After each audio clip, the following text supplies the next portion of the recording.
Aleluias, amados do Senhor, amado irmão, amada irmã, glórias a Deus por mais uma noite que o Senhor nos dá, pela graça que está sobre as nossas vidas, por tudo que Ele tem nos permitido viver e experimentar da sua graça, do seu propósito.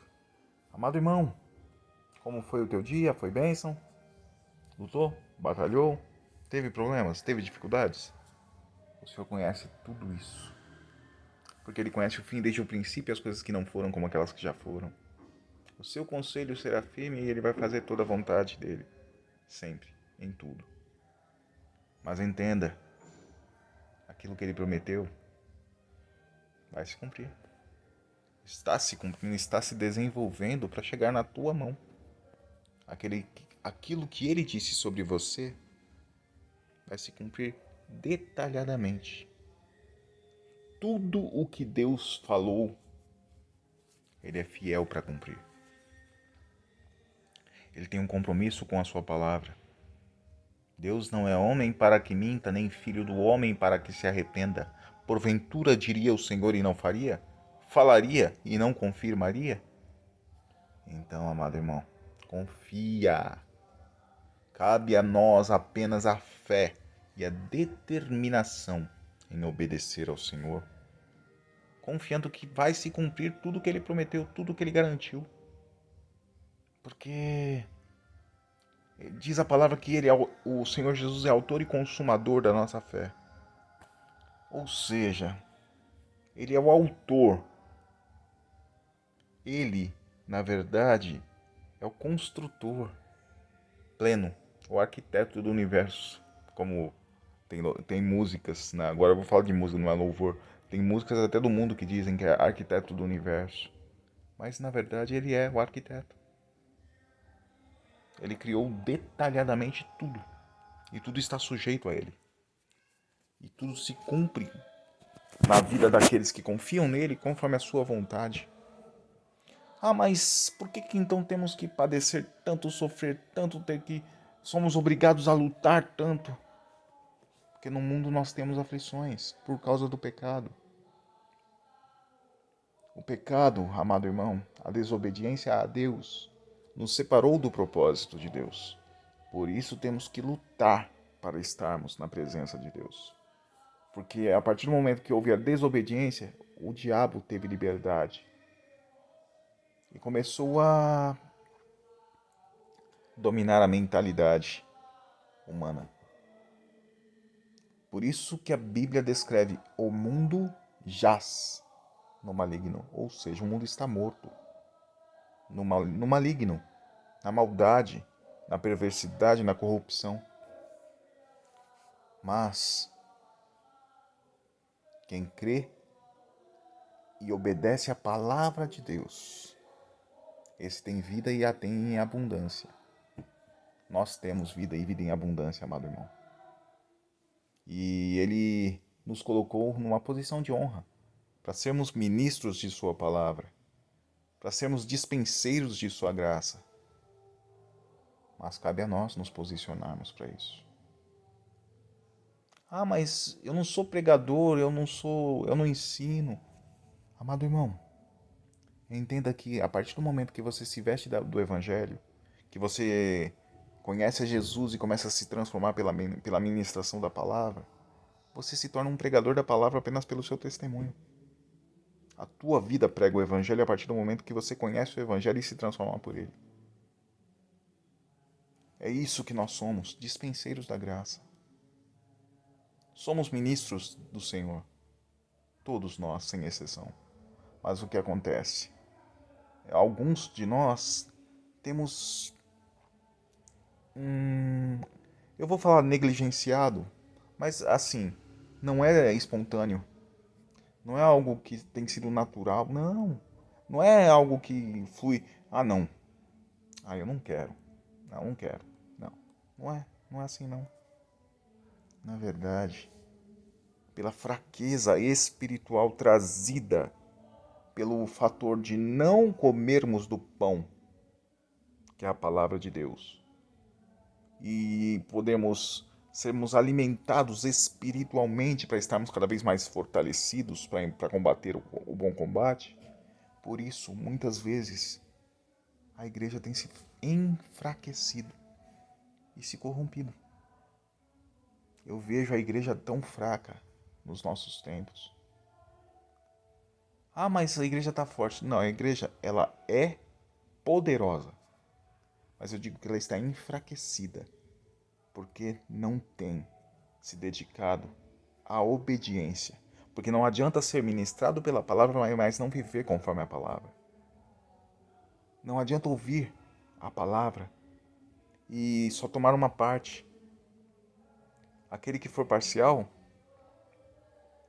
quando vier aquele que é absoluto, o que é parcial será consumido. É o que a própria palavra descreve.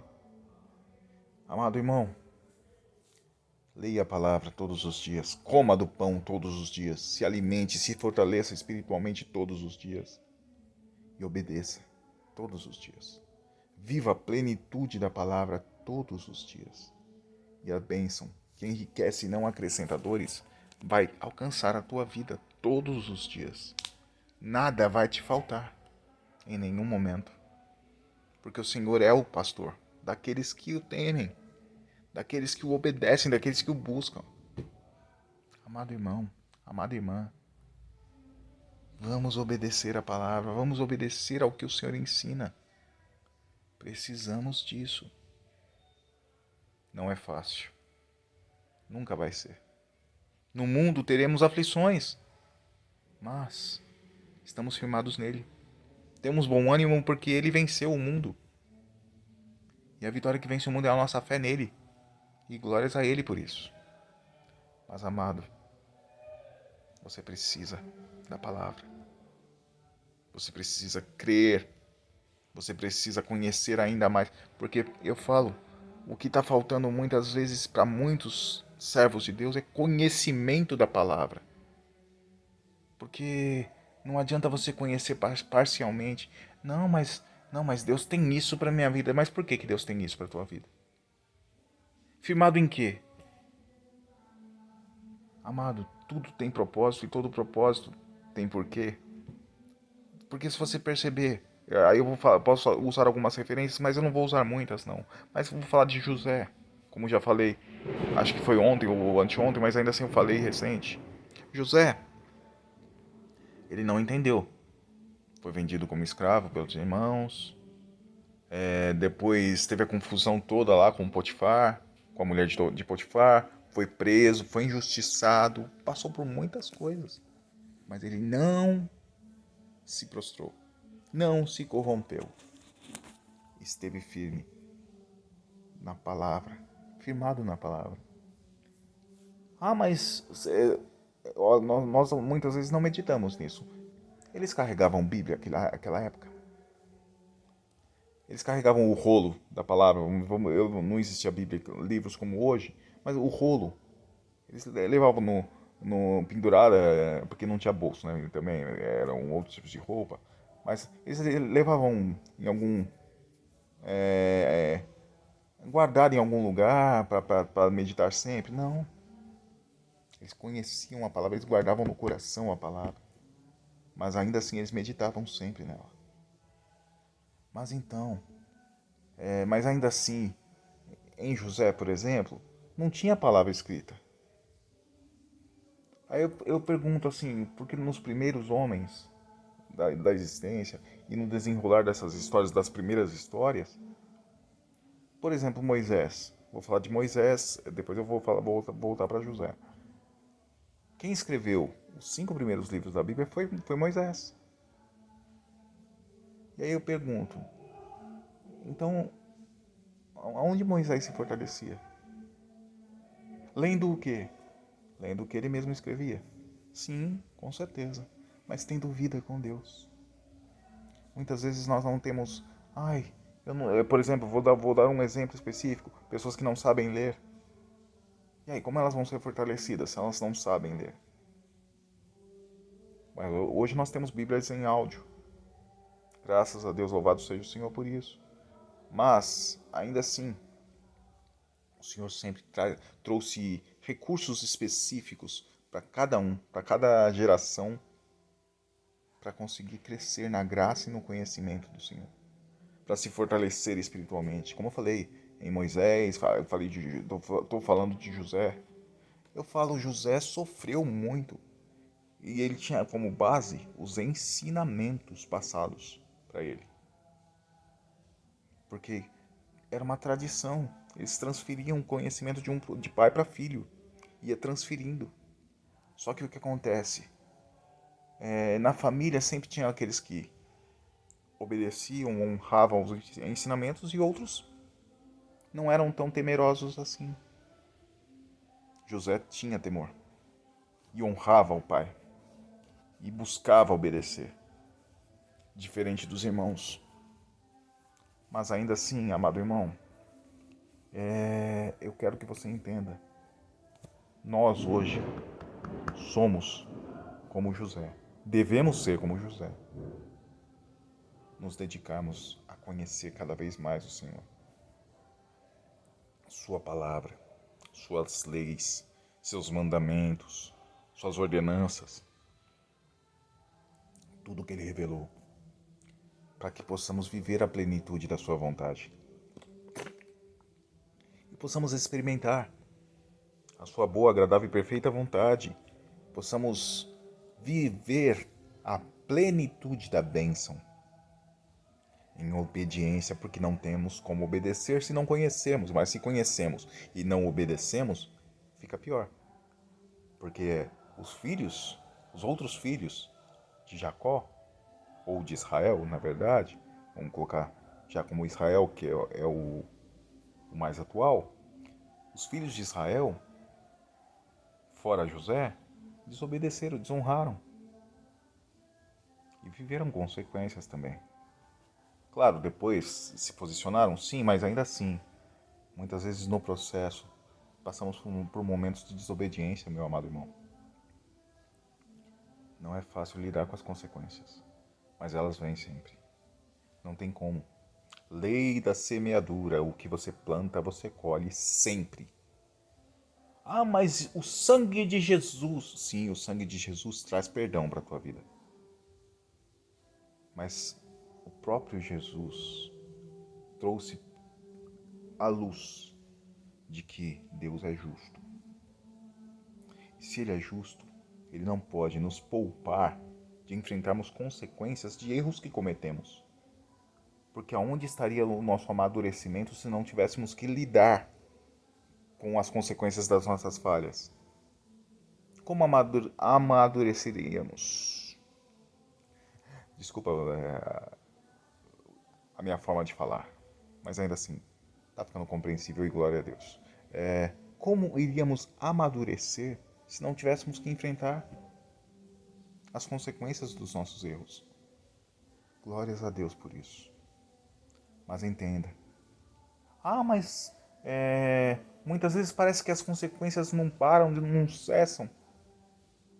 O sangue de Jesus nos purifica de todo pecado. E o Senhor muda a sentença de acusação, de condenação, para uma de vida eterna, de salvação. É isso que Ele fez pelo seu sangue derramado na cruz. Ele morreu na cruz para nos dar vida, para nos fazer viver uma vida abundante. Então, amado irmão, confia, fica firme na palavra, conheça mais a palavra do Senhor, leia, medite mais na palavra do Senhor todos os dias, cresça na graça e no conhecimento e viva o melhor de Deus, porque Deus tem o melhor para a tua vida, mas cabe a você se posicionar para viver isso. Porque não existe forma de você viver o melhor que Deus tem para a tua vida se você não se posicionar da melhor maneira, de uma maneira adequada. Porque eu falo para você, nenhum rei recebe coroa se ele não estiver preparado para ser rei. Ou seja, ninguém recebe honra se não merecer. E entenda uma coisa, esse merecimento não tem a ver conosco. Eu falo, que eu falei merecimento, mas eu não quero colocar. Ah, então eu tenho que fazer por merecer. Não. Eu tenho que apenas confiar no Senhor e obedecer a sua palavra. E aí a graça do Senhor vai me fazer viver. Mas conforme as minhas atitudes, conforme a graça que está sobre mim. É difícil a gente compreender, mas é isso. Porque vivemos bênçãos, vivemos o extraordinário da fé, milagres tremendos. Mas não tem a ver com o nosso merecimento, tem a ver com a graça do Senhor. Mas temos que nos posicionarmos para isso. Porque se você não se transforma, você não vive. Por isso, lá em Romanos, eu já falei algumas vezes, diz: transformai-vos pela renovação do vosso entendimento, para que possais experimentar qual seja a boa, agradável e perfeita vontade do Senhor. Mas se você não se transformar, a boa, perfeita e agradável vontade do Senhor não vai vir para você. Não vai vir sobre você. Porque você estará conformado. Nós não podemos nos conformar, nós temos que nos transformar pela renovação do nosso entendimento. Então, receba essa palavra. Transforme a tua mente, a tua mentalidade. Mas o que eu faço de errado? Se coloca diante da palavra. Que aí ela vai te direcionar. Porque Deus vai direcionando cada um de maneira específica. Nem todos erram da mesma maneira. Cada um tem um pecado específico e Deus vai tratar com cada um de maneira específica. Medite na palavra de dia e de noite. Leia a Bíblia todos os dias e cresça na graça e no conhecimento. Viva o melhor de Deus e experimente a boa, agradável e perfeita vontade do Senhor. Amém, meu amado irmão? E que o Senhor nos abençoe e nos guarde. O Senhor faça resplandecer o seu rosto sobre nós e tenha misericórdia de nós. O Senhor sobre nós levante o seu rosto e nos dê a paz, para que durmamos o sono do justo e tenhamos sonhos proféticos. Em nome de Jesus. Meu amado irmão, tenha uma noite renovadora. Tenha um sono tranquilo. Viva o melhor de Deus e busque se transformar sempre para viver, para estar preparado para viver o extraordinário da fé, o melhor de Deus, e ser alcançados por bênção. Bênção sem medida. Bênção que enriquece e não acrescenta dores. Amém? Que Deus te abençoe nessa noite. Receba essa palavra e viva o melhor de Deus. Conte sempre comigo. Pode chamar Messenger, pode chamar no WhatsApp. Chame como quiser. Eu estou à disposição. E se quiser me dar dicas, até mesmo, irmão, ministra sobre tal coisa, fala sobre tal coisa, eu estou sempre à disposição. Estou aqui a serviço do Senhor. Pode falar, que eu vou com certeza orar e o Senhor vai guiar. Amém? Que Deus te abençoe, meu irmão, minha irmã, em nome de Jesus. A paz do Senhor.